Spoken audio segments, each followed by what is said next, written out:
Hai, Assalamualaikum warahmatullahi wabarakatuh. Perkenalkan, nama saya Jian Agustia Afifah. Saya mahasiswi semester 5 dari jurusan Pendidikan Agama Islam Universitas Islam Negeri Maulana Malik Ibrahim Malang.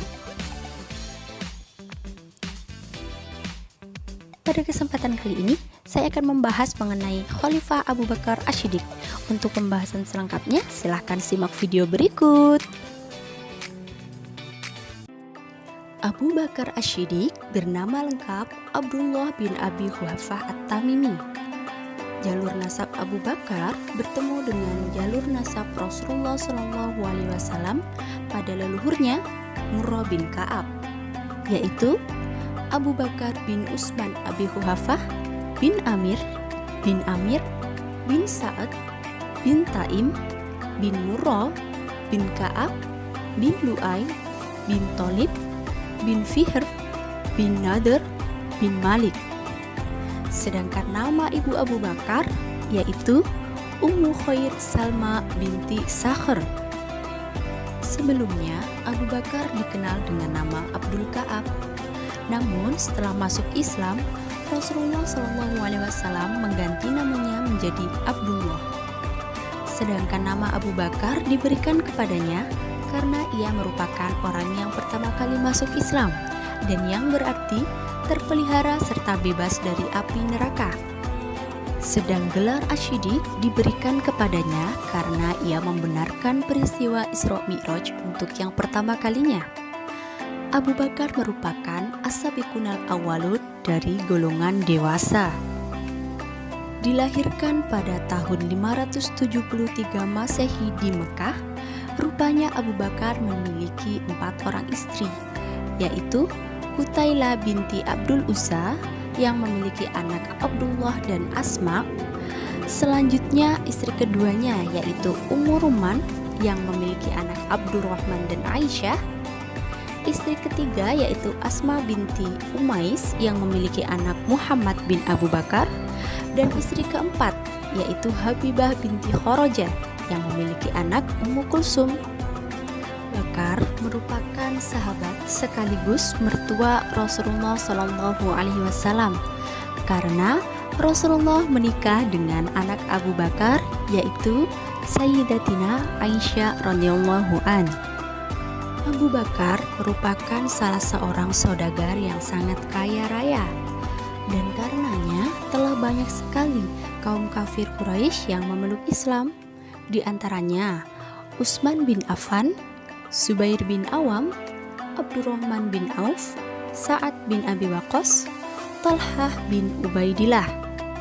Dan mereka semua itu termasuk ke dalam golongan as-sabiqunal awwalun yang pertama kali memeluk Islam. Selama hidupnya, Abu Bakar setia mendampingi Rasulullah SAW dalam dakwah Islam, serta ia kerap sekali menggantikan Rasulullah apabila menangani tugas keagamaan dan yang lainnya. Abu Bakar wafat pada bulan Jumadil Akhir tahun 13 Hijriah atau 23 Agustus 634 Masehi di usianya yang ke-61 tahun. Beliau meninggal karena sakit. Abu Bakar Ash-Shiddiq menjadi khalifah untuk yang pertama kali menggantikan Rasulullah SAW dan ia menjabat selama 2 tahun 3 bulan 11 hari. Selanjutnya, bagaimanakah proses pengangkatan Abu Bakar Ash-Shiddiq sebagai khalifah?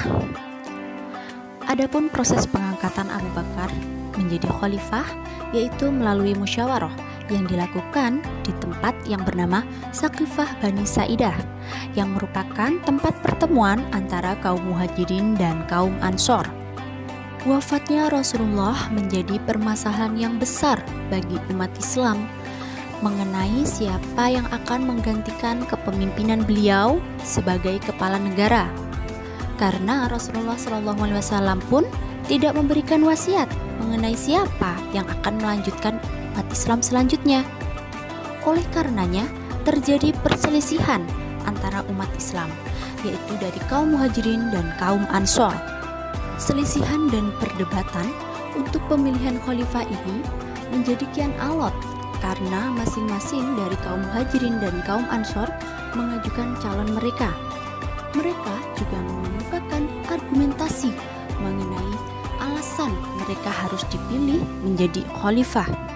Pihak Ansor mengusulkan Sa'ad bin Ubadah karena kaum Ansor memiliki keutamaan dan sangat berperan penting dalam membela Islam hingga bisa menaklukkan Mekah dan semenanjung Arabia. Kaum Ansorlah yang juga telah menolong kaum Muhajirin. Namun, pihak Muhajirin juga memiliki alasan karena kaum Muhajirinlah yang pertama kali membela Nabi Muhammad, yaitu pemeluk Islam yang awalnya sedikit hingga menjadi banyak pengikutnya. Dan pihak Muhajirin juga memiliki alasan yang berdasar, yaitu pada ucapan Nabi. Pemimpin itu dari suku Quraisy. Dari pihak Muhajirin, awalnya Abu Bakar mengusulkan Umar bin Khattab dan Abu Ubaidah bin Jarrah. Namun saat itu Umar menolak dan langsung mengatakan tentang kepemimpinan, seraya menarik tangan Abu Bakar dan membaiatnya sebagai khalifah. Maka orang-orang ikut membaiatnya sebagai khalifah. Terpilihlah Khalifah Abu Bakar Asy-Syiddiq sebagai khalifah pertama dari Khulafaur Rasyidin. Tugas pertama yang dilakukan oleh Khalifah Abu Bakar Asy-Syiddiq sebagai khalifah yaitu melanjutkan dakwah Nabi SAW dalam mendakwahkan Islam dan juga dalam memimpin negara. Namun perlu dicatat bahwa tugas khalifah di sini sebagai pemimpin negara dan juga pemimpin agama, tidak sebagai nabi dan rasul. Di awal masa pemerintahannya, Khalifah Abu Bakar Asy-Syiddiq mengalami permasalahan dan juga pemberontakan yang dilakukan oleh umat muslim, yakni diantaranya munculnya orang-orang murtad, munculnya nabi-nabi palsu, pemberontakan dari kabilah-kabilah Arab, serta orang-orang yang enggan membayar zakat.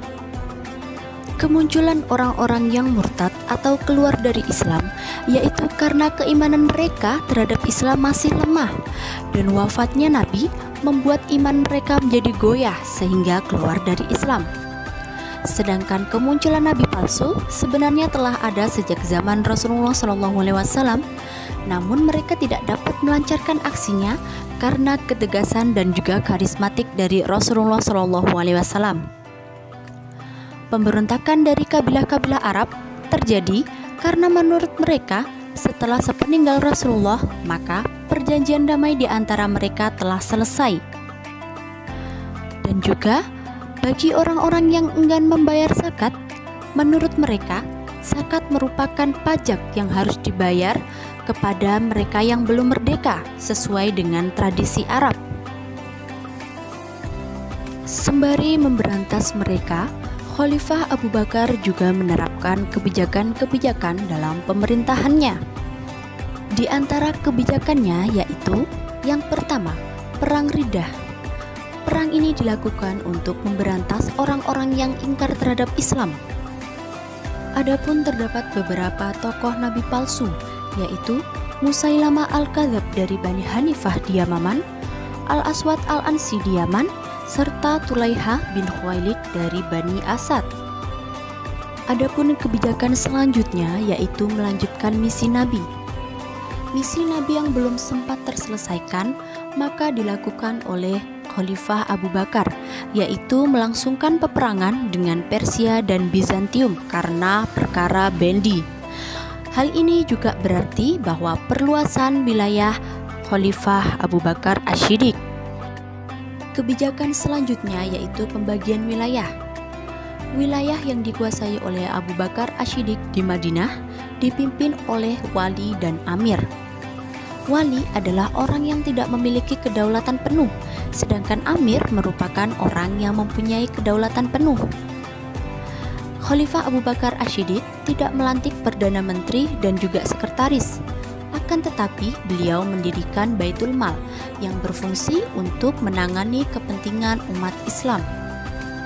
Dan kebijakan yang terakhir yaitu kodifikasi Al-Quran. Kodifikasi Al-Quran ialah proses menghimpun serta membukukan Al-Quran yang bersebaran, kemudian dijadikan satu dalam satu manuskrip. Langkah ini dilakukan pada tahun 11 Hijriah atas saran dari Umar bin Khattab. Kodifikasi ini dilakukan karena pada saat itu banyak sekali penghafal Al-Quran yang gugur dalam peristiwa Yamamah. Dan kala itu juga Al-Quran masih terpencar, yaitu berupa tulisan yang ada di daun, di pelepah kurma, di batu, tulang, serta dada penghafal Al-Quran.